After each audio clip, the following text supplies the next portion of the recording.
જામનગર મહાનગરપાલિકા વિસ્તારમાં તંત્રનું mega demolition શરૂ કરવામાં આવ્યું હતું। મહાનગરપાલિકા દ્વારા સુભાષ બ્રિજ નીચે ગેરકાયદેસર બાંધકામ દૂર કરવા કામગીરી શરૂ કરવામાં આવી હતી। આ દરમિયાન ચુસ્ત પોલીસ બંદોબસ્ત સાથે સુભાષ બ્રિજ નીચે નદીના પટમાં ખડકાયેલ 10 જેટલા બાંધકામો 4 જેસીબી મશીન મદદથી દબાણ દૂર કરવામાં આવ્યું હતું। આ દરમિયાન મહાનગરપાલિકાની ટીમ અને પોલીસનો કાફલો જોડાયો હતો। મહાનગરપાલિકા જામનગરની એસ્ટેટ શાખાની ટીમ તેમજ લાઇટ શાખાની ટીમને સાથે રાખી નદીના પટ વિસ્તારમાં ખાસ કરીને સુભાષ બ્રિજની નીચે જે ગેરકાયદેસર રીતે દબાણ હતો એ દૂર કરવાની કાર્યવાહી અત્યારે હાથ ધરવામાં આવેલ છે। એમાં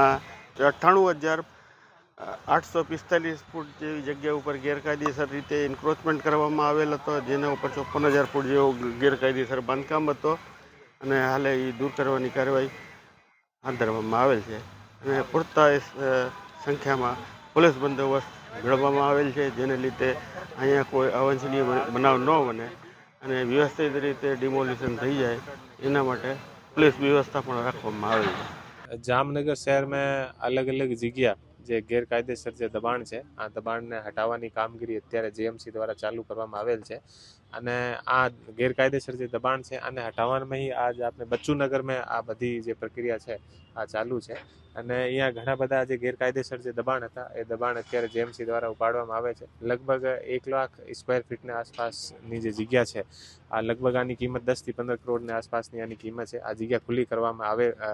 અત્યારે આવે છે અને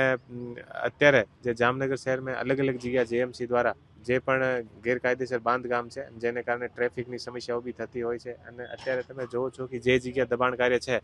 આ એ જગ્યા નદીના જે પટ છે આમે છે અને ઘણા વખત જામનગરમાં જ્યારે વરસાદ થાય છે તો આ ગેરકાયદેસર દબાણને કારણે ફ્લડની પણ સમસ્યા પેદા થાય છે। એટલા માટે કાલે એક આપણા જામનગર